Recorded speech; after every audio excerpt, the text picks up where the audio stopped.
Perkenalkan, nama saya Dinda Ikhwanianda. Saya dari program Studi Ilmu Tanah Fakultas Pertanian Universitas Syahkuala. Dalam video ini saya akan menyampaikan materi tentang proses pembentukan dan bentuk-bentuk lahan geomorfologi karst dengan mata kuliah yang saya ambil, yaitu geomorfologi dan analisis landscape. Lahan geomorfologi karst terbentuk lewat proses pelarutan dan pengendapan selama jutaan tahun. Biasanya, karst bisa ditemui di daerah berbatuan karbonat, namun tidak sedikit pula bisa ditemui di jenis berbatuan lain yang mudah larut.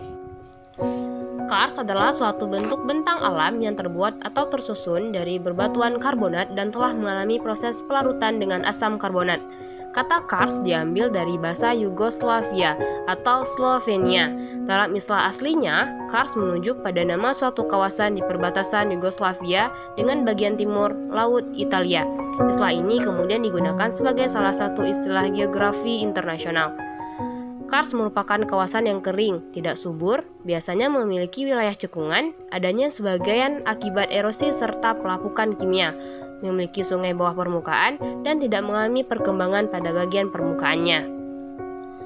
Selanjutnya adalah proses pembentukan batuan pada lahan karst.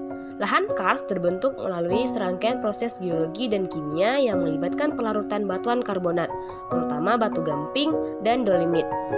Proses ini meliputi yang pertama, pengendapan batuan karbonat. Awalnya, batuan karbonat terbentuk dari endapan organisme laut seperti karang, moluska, dan alga berkapur yang mati dan mengendap di dasar laut. Seiring waktu, tekanan dan proses geologi menyebabkan pembatuan atau listifikasi, membentuk batuan kapur atau dolomit. Yang kedua adalah pengangkatan dan eksposisi ke permukaan. Akibat pergerakan tektonik, batuan karbonat yang terbentuk di dasar laut terangkat ke permukaan. Yang ketiga adalah pelarutan oleh air hujan atau karstifikasi. Air hujan yang menyerap karbon dioksida atau CO2 dari atmosfer dan tanah membentuk asam karbon lemah atau H2CO3. Yang keempat adalah pembantuan sistem drainase bawah tanah. Seiring waktu, air yang terus mengalir memperbesar retakan dan membentuk gua serta sungai bawah tanah. Yang kelima adalah perkembangan bentang alam karst. Bentang alam karst lahan karst terbentuk seperti dolina, polje, gua dan sungai bawah tanah, menara karst, dan lapies. Yang terakhir adalah pengendapan kembali mineral kalsium karbonat. Di dalam gua, tetesan air yang mengandung kalsium bikarbonat mengalami penguapan, menyebabkan pengendapan kalsium karbonat dalam bentuk stalaktit atau endapan menggunakan di langit-langit gua, stalagmit atau endapan yang tumbuh dari lantai gua ke atas, dan yang terakhir adalah plastone dan pilar gua.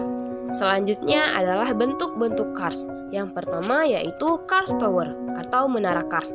Ini terbentuk dari pelapukan batuan kapur yang membentuk menara atau bukit-bukit yang curam dan menjulang tinggi. Yang kedua adalah karst kerucut, terdiri dari bukit-bukit berbentuk kerucut. Bukit-bukit ini biasanya terbentuk karena selektif pada area karst yang lunak. Yang ketiga adalah karst cekungan atau dolina. Dolina merupakan cekungan atau lubang yang terbentuk di permukaan karst.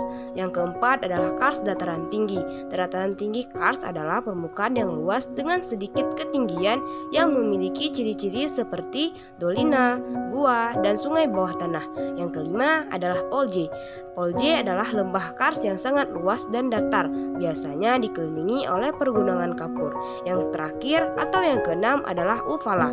Uvala adalah depresi yang lebih besar daripada dolina, tetapi lebih kecil dari polje. Biasanya terbentuk dari gabungan beberapa dolina. Sekian dari saya mengenai materi tentang proses pembentukan dan bentuk-bentuk lahan morfologi karst, di mana kita sudah membahas tentang pengertian karst, proses terjadinya karst, dan bentuk-bentuk lahan karst. Terima kasih bagi yang sudah menonton dan menyaksikan video ini. Wassalamualaikum warahmatullahi wabarakatuh.